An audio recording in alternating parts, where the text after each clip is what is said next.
also need to be supported. They should also be supported. Sir, on the demand of MIM, the then Chief Minister KCR said, Akbar Sahab, aap achhi baat bole, and then Brahmins ke liye bhi fees reimbursement ka, Brahmins ko bhi dene ki baat kahi gayi. Sir, मैं कहना चाहता हूं कि हम यहां जब खड़े रहते हैं तो हम सबके नुमाइंदे हैं. Sir, whosoever votes for me, whosoever who doesn't vote for me, that is something different, sir. But once I get elected and I come in this house, it is my responsibility to represent Hindus, represent Muslims, represent Sikh, represent Isai, represent all caste, all BCs, SC, STs and everybody, sir. It is a responsibility of the government also to take care of one and all and everybody, sir. तो मैं आपसे दरख्वास्त करूंगा कि मुसलमानों को आप नजरअंदाज ना करें.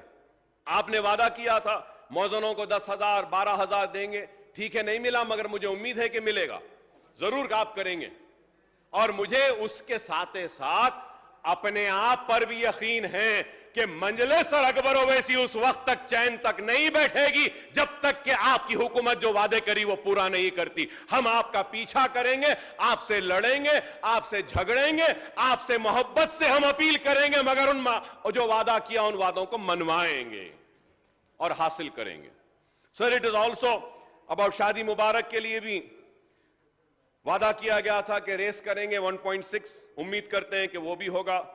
कुछ नेकलेस जेवर देंगे बोले थे, वो भी उम्मीद करते हैं 1 तोला वो भी देंगे. अब्दुल कलाम तोहफे तालीम, सर, वो भी देंगे. Sir, important issue, sir, important issue is about MTF and RTF. Sir, 198 crores bills are pending in Treasury for final approval of Finance Department. This needs to be cleared, sir. All RTF applications is rupees 650 crores, sir, which are needed, sir. For MTF, 80 crore bills are pending in Treasury, sir, for final approval of Finance Department, including this to clear all RTF application, rupees 121 crores is required, sir. Overseas का ठीक है, आपने दे दिया है, sir. Sir, now when I said that I have the responsibility of representing everyone, sir. Sir, when we see the scholarship of SC, ST, BC, OBCs and minorities, sir, as per the records, pending amount is rupees 8,204.57 crores, which is being pending under RTF, MTF scholarship for SC, ST, BCs, OBC, minority students, sir. For the year 2019 and 20, 800 crores. For the year 2020, 2,356 crores. For 21-22, 2,100. For 22-23 is 2,954.15 crores, sir.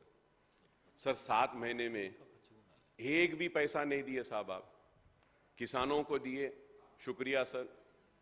कुछ तो पैसे दीजिए साहब ये scholarship के.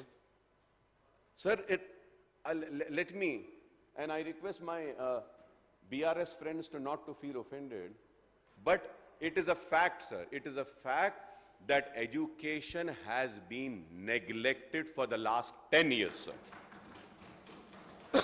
Sir, when I say that, sir, I was just going through the economic, socio-economic survey, sir.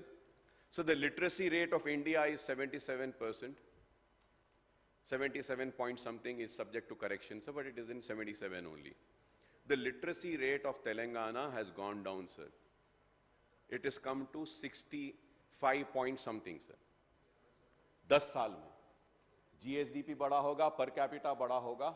Sir, I was seeing the social economic. I request my learned friend Uttam Kumar Reddy Saab, see the economic survey, sir, the education. Sir, out of total 60 lakh students, sir, almost 17 lakh school-going children have dropped out from school. Isn't it sad? Isn't it sad, sir?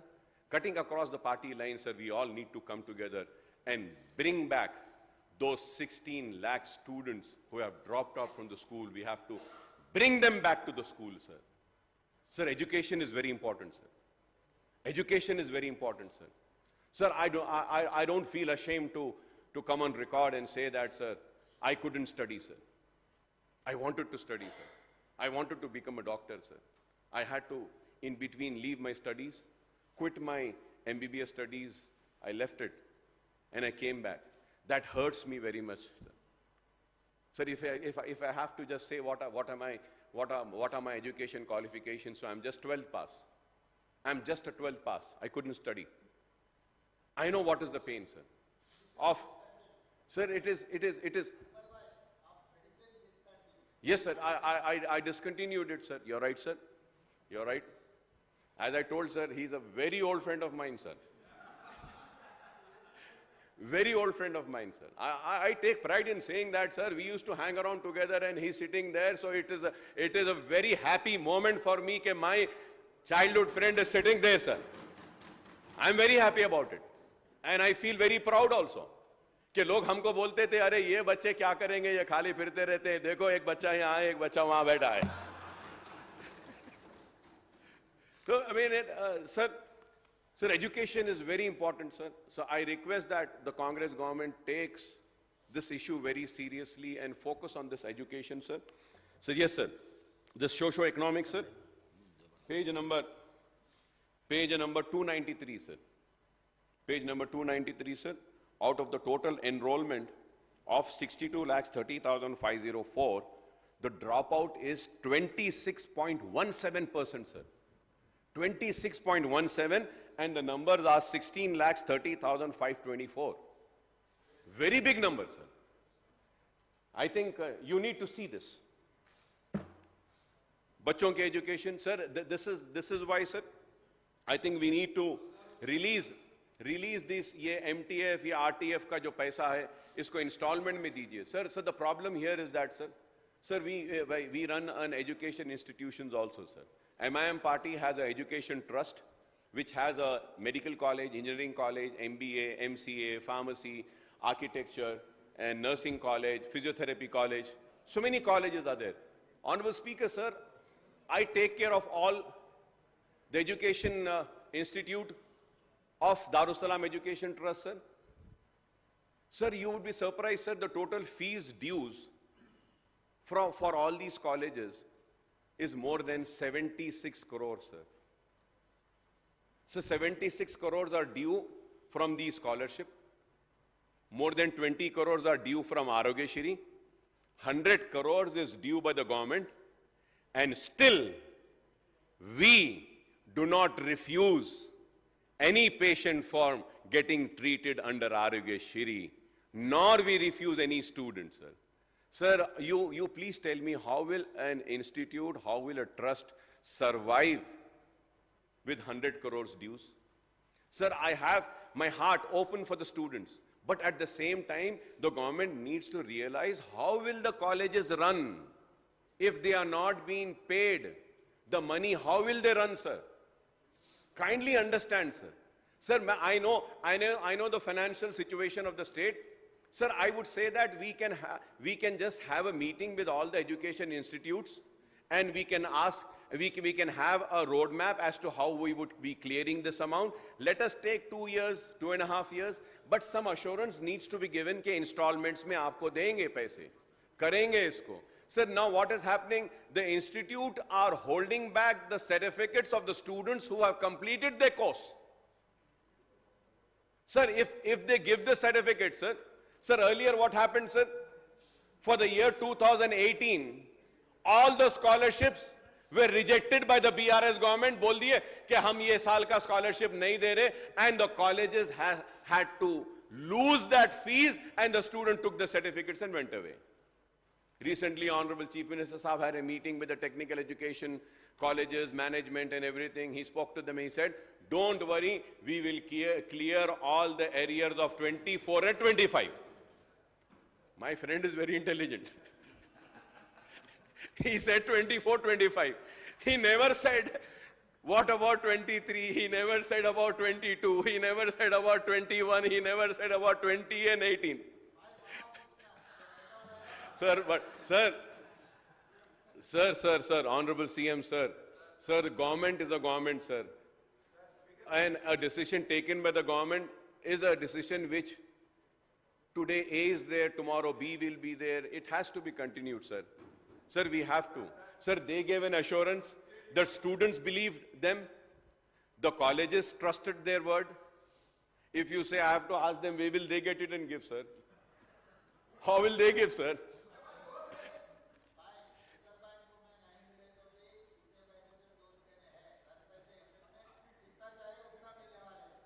तो ले लेते हैं sir, आप हम कुछ बना तो ठीक है sir, we will forget Adani, we will go here then. Sir, I request sir, please sir, about medical and health sir. Sir, national health policy says that 8% of state budget should be allocated for health department. As per the World Health Organization requirement, the government has to increase the budget allocation on health to at least 2.5% of GSDP to meet its objective requirement of 3.5 beds per 1,000 people, sir. Sir, this is very important. So, Honorable Speaker, sir, there are some guidelines, sir, which needs to be followed to have a good health care, sir. So, uske liye ye hai, sir, 3.5 beds for 1,000 people, sir. We need to follow these guidelines. Sir, none had followed this guideline, sir. I remember when I was a member of assembly in Andhra Pradesh, sir, then Dr. Y.S. Rajshekar Reddy Sahab was the chief minister. He also was a medical graduate. He was an MBBS. He was a doctor. When I spoke to him, when I told him what does the World Health Organization requirement says, what are the laid down norms, then he said, Akbar, you're very right. It's very good. Kindly give me that paper. From today, my government will start working on this, sir. So we need to work on this, sir. Sir, like खुदा ना खास्ता अगर फिर से Covid की जैसी बीमारी अगर आती है, we should not lose life, sir. Life is very precious, sir. I know what life is. I know what life is, sir. जिंदगी की कीमत क्या है मुझे मालूम, sir. I know it. I have seen death, sir, and I came back. Sir, we have to protect life, sir. Sir, slowly we can start. Increase the allocation in the health sector, and slowly we can go, sir. And we have been demanding and requesting about Osmania Hospital, sir. Sir, Osmania Hospital is the lifeline for the sick and ill patients of whole city. Musi ke us par. Sir, Osmania ka kuch kariye, sir. Osmania दवाखाने को बनाइए, sir. उसको revive करिए, sir. It's a beautiful structure, sir. मुख्यमंत्री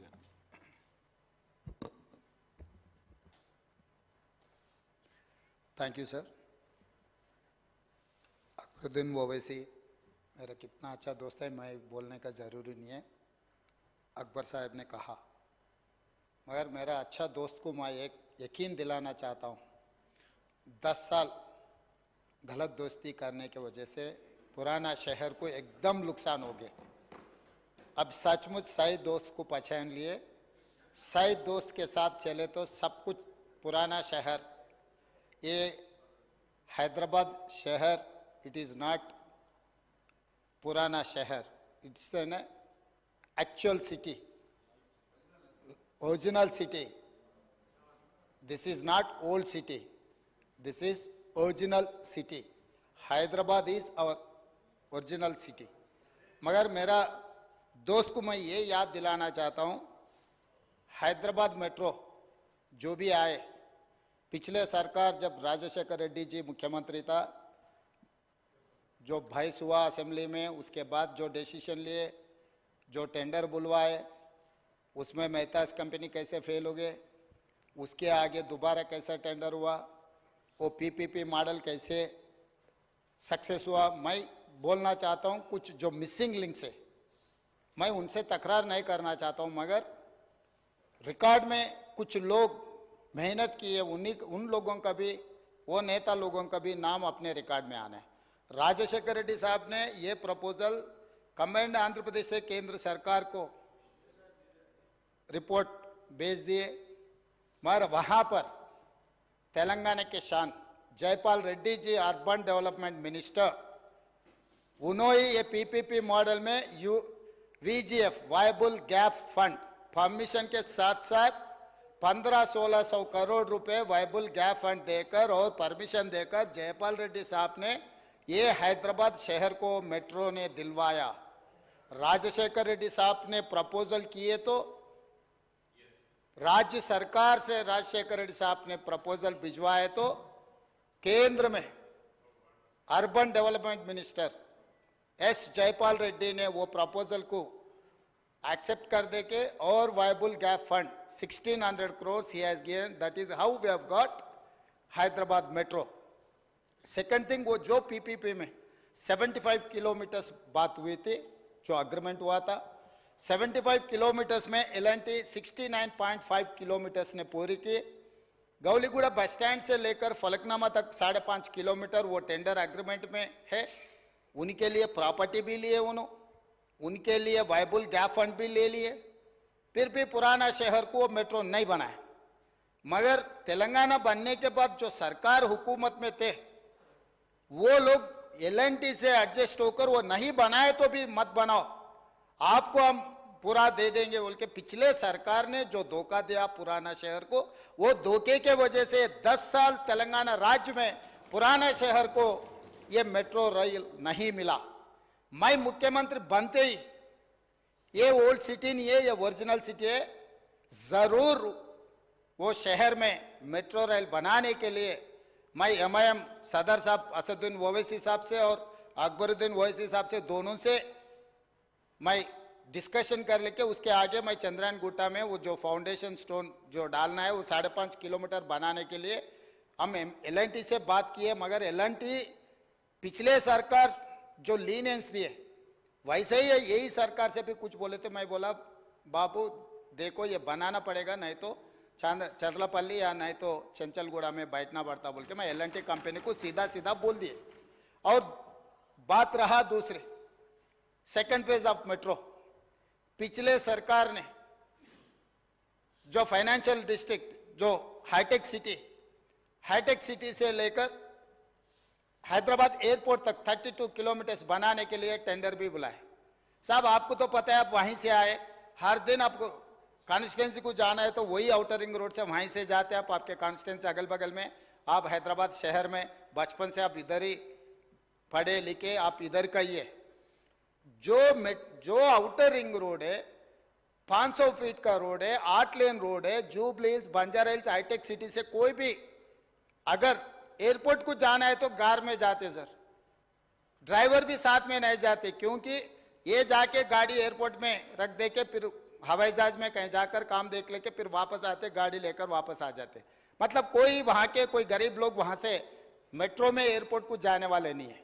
मगर उनके जान पहचान के रिश्तेदारों को जो जगह है रियल एस्टेट का वैल्यू बढ़ाने के लिए वहां टेंडर बुलाया, काम भी शुरू करने के लिए पूरा सब कुछ कर दिए। उनका बदकिस्मती है कि राज्य में कांग्रेस सरकार आ गई, आते ही तुरंत मैं रिव्यू किया, भाई किस लिए जुबली हिल्स वाले को, बंजारा हिल्स वाले को, हाईटेक सिटी वाले को 8 लेन रोड है, बड़ा बड़ा सड़क है, गाड़ियों में एयरपोर्ट को जाने वाले को मेट्रो का जरूरी नहीं है, पहले वो टेंडर रद्द कर दो। क्योंकि ये मास ट्रांसपोर्टेशन वर्ल्ड वाइड कैसे बनाए, जो ज्यादा लोग ट्रैवल करते, ट्रैफिक जाम को कम करने के लिए, गरीब लोगों को ट्रैवल करने के लिए ये मास ट्रांसपोर्टेशन डिजाइन। आप जुबली बस स्टैंड से लेकर देखो, Jubilee bus stand, Secunderabad railway station, Kachiguda railway station, Nampally railway station, Gowliguda, जहां जहां ज्यादा लोग फिरते वहां पर मेट्रो रहना, वहां से एयरपोर्ट को जाना, ये लोग नहीं बनाए क्योंकि उन लोगों का इरादा ही अलग है। इसीलिए हम लोग आते पूरा मेट्रो का रीडिजाइन करवा के, जो नागौल से जो एयरपोर्ट को जाने वाले को नागौल से एलबी नगर से ओवैसी हॉस्पिटल, ओवैसी हॉस्पिटल से चंद्रायन गुट्टा से लेकर P7 रोड से सीधा एयरपोर्ट को दिए। अगर यहां से गए तो 32 किलोमीटर से, चंद्रायन गुट्टा से अगर आप मेट्रो बनाए तो 16 किलोमीटर है। दूसरी बात रहा गौलीगुड़ा बस स्टैंड से हम लोग फलकनामा से चंद्रायन गुट्टा, क्योंकि वो जंक्शन बना रहे, चंद्रायन गुट्टा से राजेंद्र नगर एग्रीकल्चर कॉलेज, क्योंकि वहां पर हाई कोर्ट भी बना रहे, लोग गरीब लोग गांव से कहीं कोर्ट को आने के लिए रहा तो भी वो ओल्ड सिटी में वहां पर भी हम मेट्रो दिए। और एलबी नगर से हम लोग हैत नगर तक को दिए। और हम लोग अपना चंदानगर से कुकटपल्ली से आगे वहां से BHEL रामचंद्रपुर तक हम लोग मेट्रो नया प्रपोजल दिए। और उसके अलावा भी हाईटेक सिटी से फाइनेंशियल डिस्ट्रिक्ट जहां पर अमेरिकन काउंसिलेट है, फाइनेंशियल डिस्ट्रिक्ट से लेकर जो कोकापेट में जो नया शहर बन रहे, जो वहां पर जो गंडीपेट के जो बड़े बड़े बंगले आ रहे हैं ना, वहां तक हम एक्सटेंशन की, ये सब नियोपोलिस, तो वहां तक भी हम लोग मेट्रो बनवाए। ये सब मिलाए तो 78 किलोमीटर फेज 2। ये 78 किलोमीटर का प्रोजेक्ट रिपोर्ट सब कुछ केंद्रीय सरकार को हम लोग रिप्रेजेंटेशन दे चुके हैं, प्रोजेक्ट रिपोर्ट भी दे चुके हैं, अभी डिटेल प्रोजेक्ट रिपोर्ट बन रहे। उसमें हमारा दोस्त का एक ही शक है कि कौन बनाने वाले, पैसे कहां से आएंगे। सर इसीलिए joint venture JV model between central and state government, this is point number 1. The agency is going to take up this work, joint venture with government of India and as well state government. उसमें 15% government of India का share है, 35% state of Telangana के share है और 45% loan out of FRBM। क्योंकि केंद्र सरकार ने एक बार ये मान लिए तो FRBM के अंदर ये लोन नहीं आएंगे। और 5% PPP मॉडल, ये 100% से हम लोग मेट्रो रेल बनाने वाले हैं अकबर साहब। इसमें हम पक्का प्लानिंग किए। अब बेफिक्र रहो, आने वाले चुनाव से पहले चंद्रायन गुट्टा में मेट्रो में आके आपसे वोट मांगूंगा। मैं वादा कर रहा हूं। अब पिछले दोस्त को 10 साल देके ना, ये दोस्त को 4 साल समय दो, आपके चंद्रायन गुट्टा में मैं खड़े रहकर मेट्रो स्टेशन में आपको वोट मांगेंगे कि भाई इस बार चंद्रायन गुट्टा में कांग्रेस, ओबीसी को आपको ज्यादा प्यार है। ओबीसी के बारे में पिछले बार मैं फिशरमैन कम्युनिटी को टिकट दिया, मुद्राज कम्युनिटी को चंद्रायन गुट्टा से। मैं मेरे दोस्त से गुजारिश करूंगा, वो गरीब बेचारे को चंद्रायन गुट्टा से जिताने के लिए भी मैं आपसे गुजारिश करूंगा। तो इसीलिए मेरे टिकट से चुनाव लड़े तो मैं भरू भाई मैं अभी वादा कर रहा हूं चेयरमैन साहब, स्पीकर सर, आपके सामने अगर कोडंगल से मेरा कांग्रेस के बी फॉर्म लिए तो अकबर साहब को जिताने की जिम्मेदारी मेरी है। मैं जिम्मेदारी लेता हूं। साहब का मेरा दोस्त मेरा बी फॉर्म, मेरा पार्टी के बी फॉर्म ले लिए तो पूरा मेरा ही जिम्मेदार, आने का भी जरूरी नहीं है। नॉमिनेशन के ऊपर उनके दस्तखत ले जाके मैं नॉमिनेशन फाइल करवा देके मैं चुनाव भी नहीं लड़ूंगा। उनका चीफ इलेक्शन एजेंट बनकर मैं कोडंगल में उनको जिता के लेकर आके वहां बिठाऊंगा। वहां पर नहीं, इधर बिठाऊंगा। इधर हमारे भाई को हम डिप्टी CM बना लेके यहाँ पर बिठा के, अच्छा जो बजट सैंक्शन है उन्हीं से बजट सैंक्शन करवा देंगे। हमको कोई एतराज नहीं है। इसीलिए ये जो गौलीगुड़ा से फलकनामा से चंद्रायन गुट्टा तक 2675 करोड़ से मेट्रो बनने वाले। हम लोग जल्दी से ऑलरेडी लैंड एक्विजिशन काम शुरू हो गए, पैसे भी दिए साहब को। अगर वो इंफॉर्मेशन नहीं है तो मैं पूरा इंफॉर्मेशन सारा अकबर साहब को मैं दूंगा। लैंड एक्विजिशन का काम शुरू हो गए। 2675 करोड़ से गौलीगुड़ा बस स्टैंड से लेकर फलकनामा से लेकर चंद्रायन गुट्टा तक 7.5 किलोमीटर का जो मेट्रो बनाना है मेरी जिम्मेदारी है। Being an MAUD and chief minister of Telangana, मैं उनको वादा कर रहा हूं आपके सामने मैं मेट्रो रेल बना के दिखाऊंगा। धन्यवाद सर। अकबर साहब। Honourable speaker sir.